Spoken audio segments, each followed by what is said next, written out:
The FBI director says COVID probably leaked from a Chinese lab. A bipartisan U.S. government committee stands up to the CCP, and why China really wants peace in Ukraine. And more on this week's China News Headlines.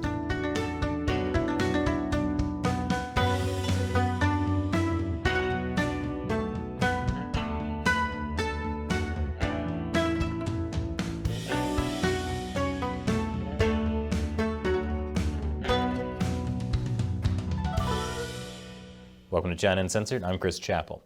This episode is sponsored by Surfshark. Whenever you go online, especially to look into so-called conspiracy theories, you should be using a VPN like Surfshark to cover your tracks and protect your identity. Welcome to the weirdest timeline, where baseless conspiracy theories sometimes turn out to have been right all along. Because this week, FBI Director Christopher Wray told Fox News that the COVID pandemic most likely originated from a Chinese lab. It comes shortly after the U.S. Energy Department said basically the same thing. Here's what Christopher Wray said. There's this Department of Energy study that says it's likely to have come from a lab leak, although the confidence is low. It cites the FBI. What is the determination by the FBI? So, as you note, Brett, the FBI has for quite some time now assessed that the origins of the pandemic are most likely a potential lab incident in Wuhan.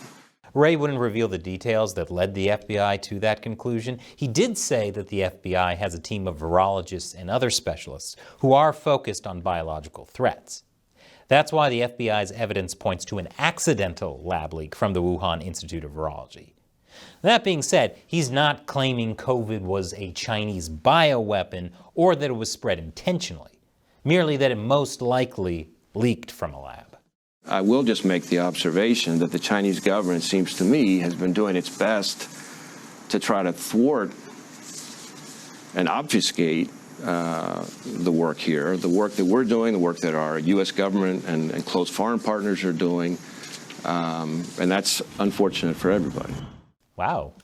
In all my years on this channel, I've never heard a more perfect description of the Chinese government. If the Chinese Communist Party were a movie, that quote should be on the poster. It's especially unfortunate for all the people who had completely dismissed the lab leak theory as a baseless conspiracy theory. And no, I'm not just talking about the Chinese government, I'm talking about major U.S. media. For example, in a tweet from the end of 2020, which did not age well, NPR called the lab leak hypothesis a baseless conspiracy theory and said there is zero evidence for this. Scientists say the virus was transmitted to humans from another species.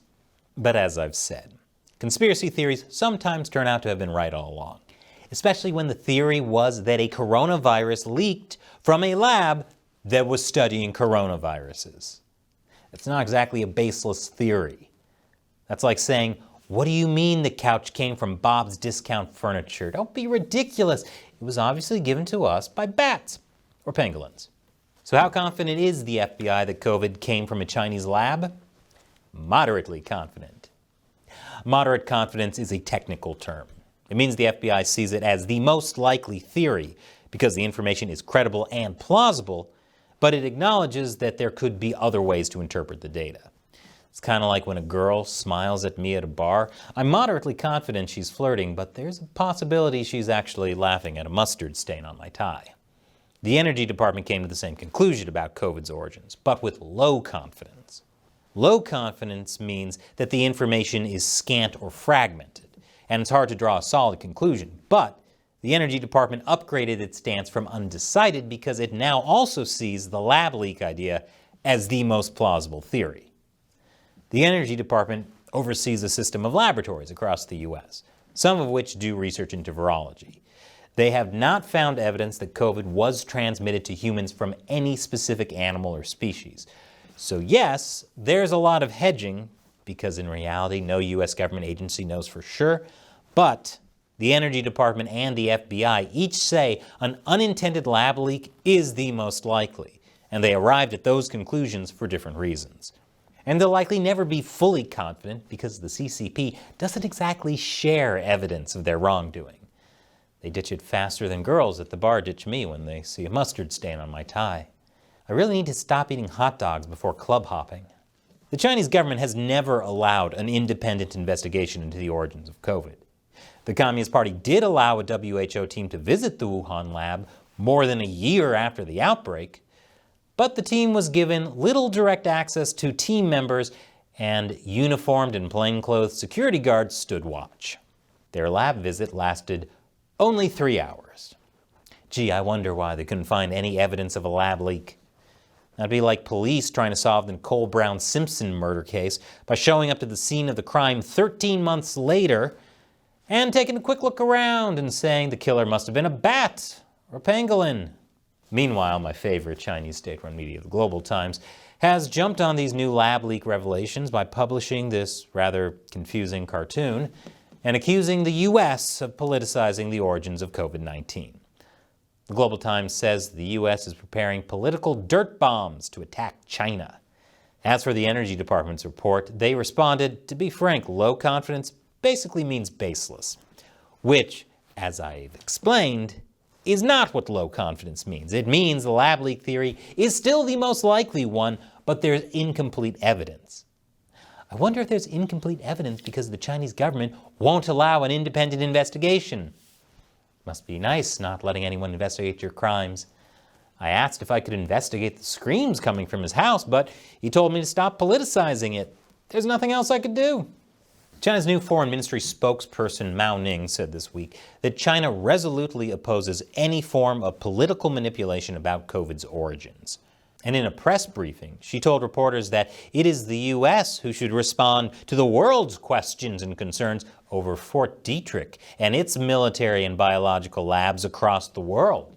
Yeah, America, don't politicize COVID by accusing China of the same thing we're accusing you of. This is the CCP's most pathetic projecting.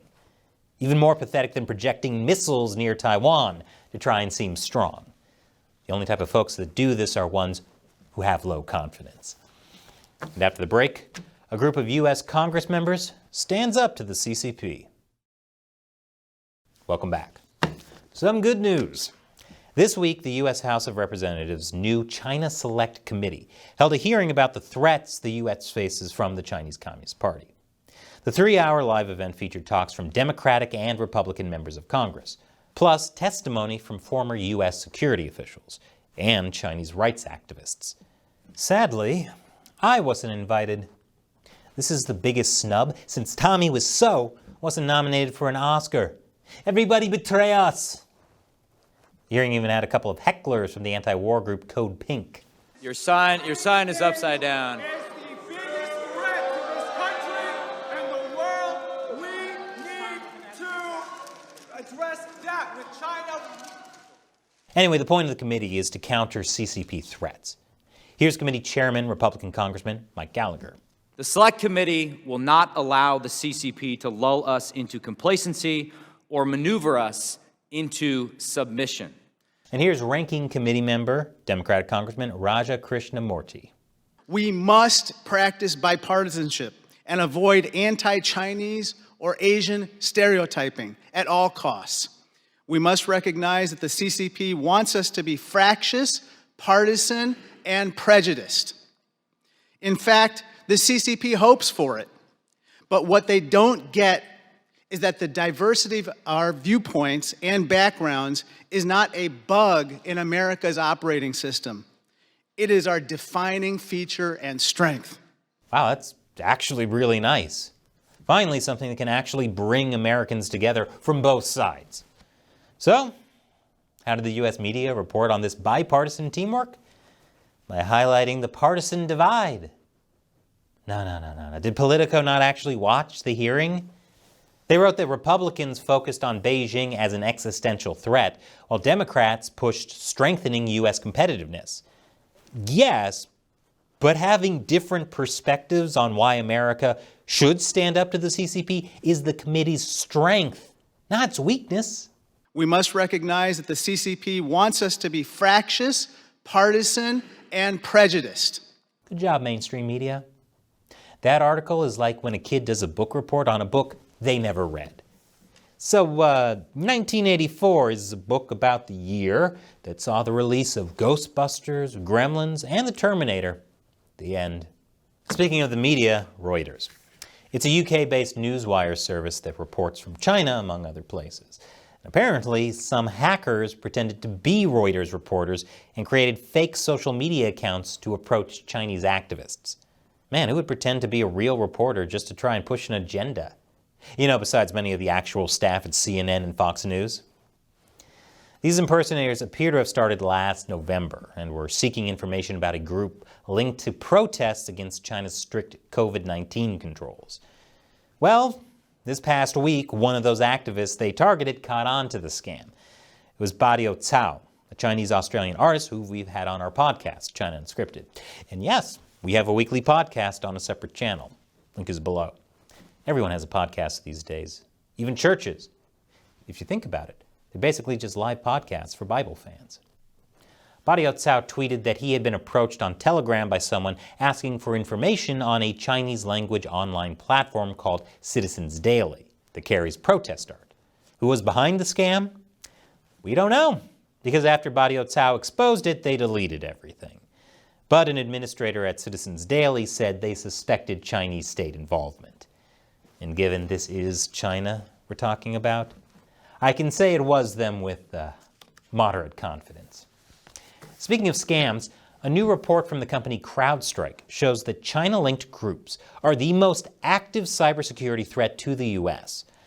The report says Chinese hackers have targeted 39 separate industries, so basically almost everyone.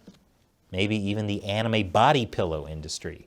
Genocide, slavery, and torture are one thing, but if the CCP interrupts this supply chain, they've officially gone too far. The spy balloon was interesting, but this cybersecurity threat from China is far more pervasive, far more persistent, and in the long term, I think potentially far more lethal, and it's the bigger threat for sure. He goes on to say China has been collecting vast amounts of valid personal and corporate credentials. Their hackers use these to access networks, so a lot of these attacks go unnoticed. It's like stealing someone's documents from a car, not by smashing the car window, but by borrowing their key fob and just unlocking the door. Using these kinds of credentials without using any kind of malware or something that traditional defense would detect is incredibly effective. At this point, it's probably just safe to assume that China is watching everything you do. Kind of like the character in that book, 1984. You know, Skynet from the Terminator.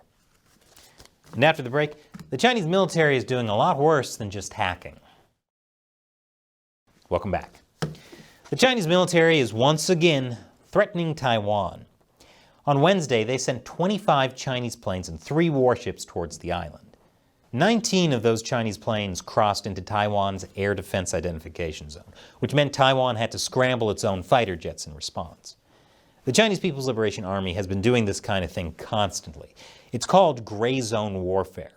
It's aggressive and threatening, but not quite enough to trigger an actual war. And it really wears out the Taiwanese military. In response to years of China's increasing threats, the U.S. has stepped in to help Taiwan by selling them billions of dollars of weapons and now by deploying more than 100 troops to the island. I have an entire episode about that coming out tomorrow, so stay tuned. Essentially, China is now directly in the middle of their mess around and find out plan. Speaking of militaries, South Africa joined Russia and China for military training on the anniversary of the Ukraine invasion. The optics of this are not good. I mean, the optics are great for Russia and China. It shows they have an ally, and a really important one too. South Africa is part of BRICS, an informal group of fast-growing economies that a lot of investors keep wanting to throw money at, including the dictatorships. But the optics are bad for South Africa, to host 10 days of naval drills with 2 authoritarian countries that are, or about to, invade their neighbors. So South Africa is basically doing that thing where they say, look, I understand why you all hate them, but they've always been cool to me. And yet, backing out of the joint naval exercises would have been an insult to Russia, but likely also to China, a far more important economic partner. So really, South Africa is in a tough spot. Once they joined China's Belt and Road Initiative in 2015 and started taking Chinese money, it became harder and harder to stand up for what's morally right in the face of what looks so good. Oh, so that's how they've been so cool to you. But Just because the Chinese Communist Party is constantly threatening Taiwan and doing joint military drills with Russia doesn't mean the CCP wants war. In fact, the CCP wants peace. According to China's foreign ministry spokeswoman on the Ukraine issue, China's position has been objective and fair and has actively promoted peace talks. China's advice to Russia on Ukraine is essentially, do as I say, not as I really want to do. In late February, China released a 12-point peace plan for the Russia-Ukraine war. Of course, if you've been watching China Uncensored for a while, you know something fishy is going on here. But it's not that China is lying about wanting peace when it really doesn't. No, China actually does want peace. But if you read their actual peace plan, you'll quickly realize that they don't actually have a specific plan for how to get Ukraine and Russia to make peace. Instead, the Chinese Communist Party merely suggests that peace talks ought to resume and that they would be happy to play a constructive role because it wants other countries to have to rely on China. But China does have specific suggestions for things that are way more important than peace. Like point number 9, facilitating grain exports. Number 10, stopping unilateral sanctions. And number 11, keeping industrial and supply chains stable. Those things are all about keeping China's economy afloat. And in the end, when it comes to Russia and Ukraine, isn't China's well-being what's really important? Because it turns out the only piece China cares about is a piece of those profits. And this episode is sponsored by Surfshark. When you go online, everything you do is being tracked and logged by the websites you visit and your internet service provider, and in many cases, by your government, which you definitely don't want if you're doing online research into controversial topics like the origins of COVID-19. Remember, you once would have been labeled a conspiracy theorist for talking about a lab leak, and now the director of the FBI is saying it, which is why he should use Surfshark too. The point is, no matter where you live or what you do online, you should always be keeping your internet activity private with a VPN. Surfshark even keeps a server in the British Virgin Islands. You can use that for maximum privacy because the laws there allow Surfshark to not keep any user data logs. So check out Surfshark. With just one Surfshark account, you can connect as many devices as you want. Try it out now. Surfshark has a special deal that includes 83% off a 2-year plan, plus 3 extra months for free. You can protect yourself for just $2.21 a month. So go to surfshark.com/uncensored and use the code uncensored to secure this deal. The link is in the description below. Once again, I'm Chris Chappell. Thanks for watching China Uncensored.